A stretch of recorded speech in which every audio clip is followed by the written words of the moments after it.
محمد کے تقدس پر زبانیں جو نکالیں گے، خدا کے حکم سے ایسی زبانیں کھینچ ڈالیں گے۔ السلام علیکم ورحمۃ اللہ وبرکاتہ۔ محترم ناظرین و سامعین، آسک MAD قاسمی چینل پر آپ سبھی سامعین و ناظرین کا تہہ دل سے استقبال ہے۔ آج کا عنوان بڑا دلچسپ ہے، اسلام میں کبوتر اور دیگر پرندے پالنا کیسا ہے۔ آج کل بچوں میں کبوتر اور دوسرے پرندے پالنے کا بڑا شوق ہوتا جا رہا ہے۔ بچے تو بچے، بڑے لوگوں کو بھی کبوتر پالنے کا بہت زیادہ شوق بڑھتا جا رہا ہے۔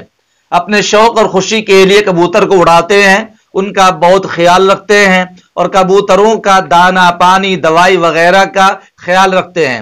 تو سوال یہ ہے کہ پرندوں اور کبوتروں کو گھر میں رکھنے، پالنے اور ان کا کاروبار کرنے سے متعلق شریعت کی کیا ہدایات ہیں، اور اگر کوئی پرندہ بیمار ہو اور اس کا علاج بھی کیا جائے، اس کے باوجود وہ مر جائے تو کیا پالنے والا گنہگار ہوگا؟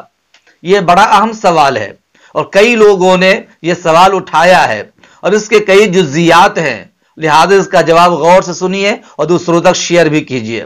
کبوتر اور پرندے رکھنا اور ان کو پالنا شرعاً جائز ہے اور شرع میں اس کی کوئی ممانعت نہیں ہے، بشرطے کہ اس کو کوئی ایذا اور تکلیف نہ پہنچائی جائے اور اس کی خوراک کا خیال رکھا جائے۔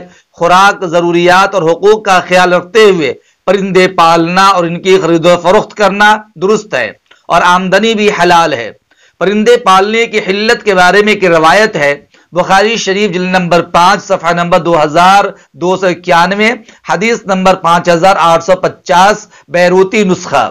اسی طرح مسلم شریف جلد نمبر 3 صفحہ نمبر 1692، حدیث نمبر 2150 بیروتی نسخہ۔ راوی حضرت انس رضی اللہ تعالی عنہ ہے۔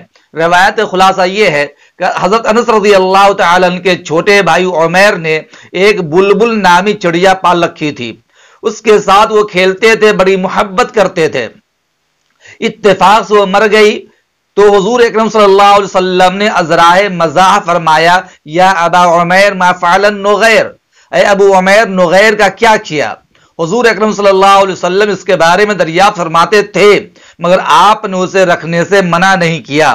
تو معلوم ہوا کہ پرندوں کو گھر میں پالنے کی اجازت اور گنجائش ہے، ان کا کاروبار بھی جائز ہے، لیکن اس کے ساتھ ضروری شرط یہ ہے کہ ان پرندوں کے حقوق کا خیال رکھا جائے اور ان کی حق تلفی نہ کی جائے، کیونکہ ان کو خوراک مہیا نہ کرنا بہت بڑا گناہ ہے۔ نبی اکرم صلی اللہ علیہ وسلم نے فرمایا، ایک عورت صرف اس لیے جہنم میں چلی گئی کہ اس نے ایک بلی باندھ رکھی تھی لیکن اسے نہ تو کھانا کھلایا اور نہ ہی اسے زمین میں کھلا چھوڑا کہ وہ حشرات الارض کیڑے مکوڑے سے پیٹ بھرے۔ لہذا پرندے اور کبوتر پالنے اور ان کے کاروبار کرنے کے لیے چند باتوں کا خیال رکھنا ضروری ہے۔ نمبر 1، ان کے کھانے پینے کا خصوصی اہتمام کیا جائے۔ نمبر 2، ان کی حق تلفی نہ کی جائے۔ نمبر 3، ان کو مانوس کیا جائے تاکہ ان کو قید کرنے کی ضرورت نہ پڑے، اگر بالفرض قید کرنا بھی پڑے تو ان کی رہائش کا بہتر سے بہتر بندوبست کیا جائے تاکہ ان کو تکلیف نہ ہو۔ نمبر 4، ان پر کسی قسم کی سختی نہ کی جائے۔ نمبر 5، بیمار ہونے کی صورت میں مکمل علاج و معالجہ کیا جائے۔ نمبر 6، تمام تر سہولیات کے باوجود اگر کسی شخص کی ملکیت میں کوئی پرندہ مر جائے تو وہ شخص گنہگار نہ ہوگا، کیونکہ اس نے کبوتر اور پرندے پر کسی قسم کا ستم نہیں کیا تھا۔